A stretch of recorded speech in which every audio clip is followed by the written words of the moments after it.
Hello, my name's Chloe Gardner and I'm one of the company directors at Beyond Content, which is a film production company. So we specialise in branded content, television commercials, documentaries, television series, feature films and post-production as well. So we're always very busy. And my background, actually, sort of my career started back in 2010 actually, when I started a film school for kids called Kids Camera Action, which is where we taught all facets of filmmaking to young budding filmmakers, and screenwriting was one of them, in a very basic format, but still very relevant to, filmmakers starting out or writers who want to branch out into script writing and screenwriting.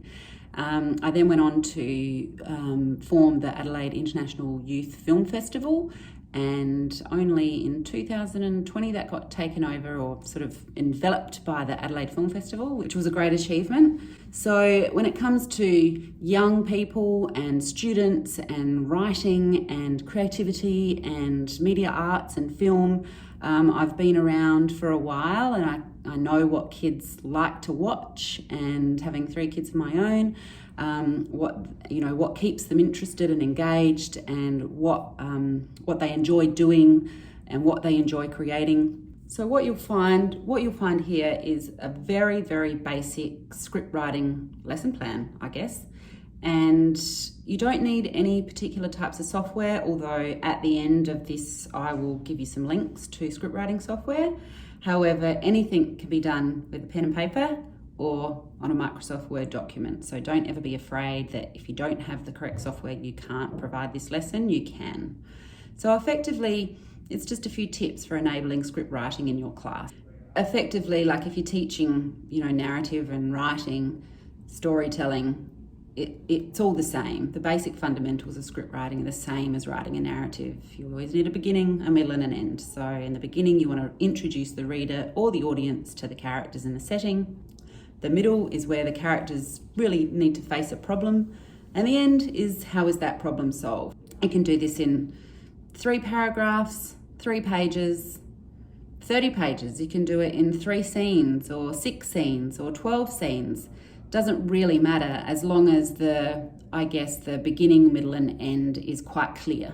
One big key to remember when writing for the screen: description of what the audience is seeing on screen should be as detailed as possible.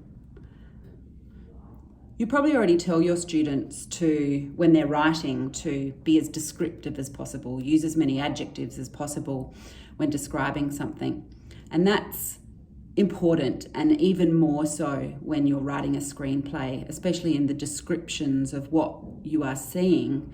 You really need to, as the writer, make sure the audience is seeing what's inside your brain as a writer.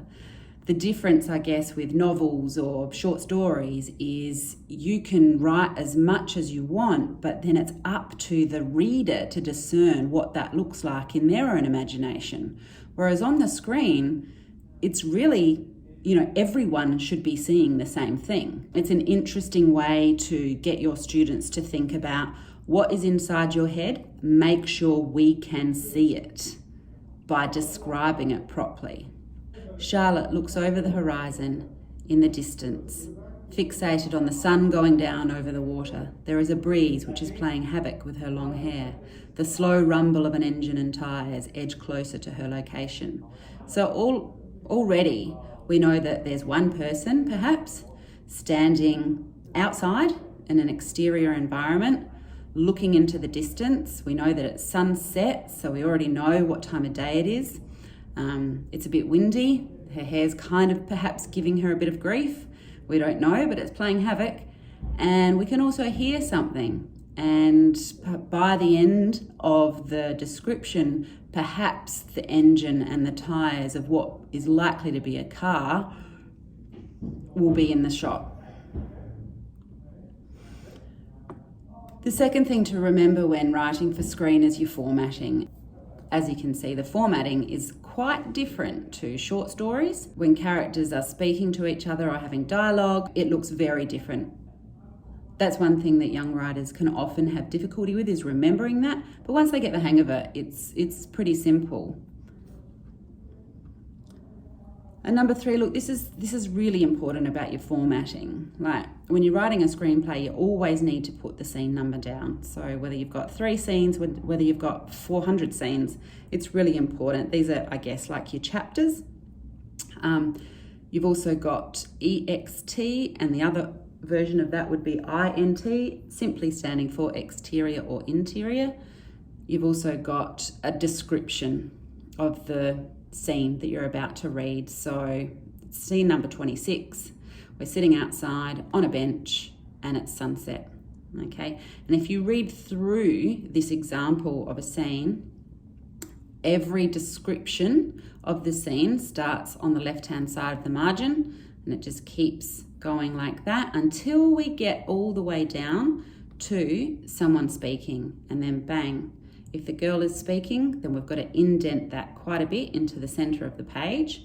We've also got to indent her actual dialogue, but then when we go back to describing the scene, we go back to the left-hand side of the page. Writing exercises that you can do for your students while you're starting out is write a short screenplay that has no dialogue.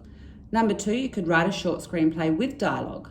So you'd have 2 characters talking to each other. So it might be quite a dialogue-heavy kind of short screenplay. And keep it small, keep it simple. It doesn't need to be any longer than 3 scenes, but really, really concentrating on that beginning, middle, end, introduction, what's the problem, how's the problem solved. Another exercise, write a short screenplay set in an imaginary world like fantasy or sci-fi, and go as crazy as you like, so the kids can really be descriptive here. They can go get into their imaginations as much as possible. Dragons, wizards, anything you like, robots, because you don't want to quash any creativity. But then the other challenge would be number 4, write a short screenplay set in the real world, like set in their classroom or set at a friend's house or set on the basketball court, something like that. So really, how do they tell the best type of story using that formula, beginning, middle, and end? Introduction, problem, solve the problem, okay? It's all the same in a fantasy or a sci-fi world, and then bring it all the way back to reality as well. And then the 5th exercise that you could try would be really just, start small. So have an idea in mind, and then do it in 3 scenes, write it in 3 scenes. And then have that same idea, but then add an extra scene. Another exercise that you can do is actually get your kids started off with some examples. So give them a character, give them a couple of characters to choose from, give them a couple of settings to choose from, a couple of objects, a couple of problems. And that way, if you help them with perhaps 3 choices of each, then they're more likely to get started straight away. And did you know that if a script is written well, 1 page usually translates to 1 minute on screen? So a script with 5 pages will more often than not end up as a 5-minute film. It's kind of a rule of thumb in filmmaking. Most feature films are 120 pages long, and that's 2 hours really, give or take. So good luck, and if you've got any questions, please get in touch with AtomSA. We're here to help.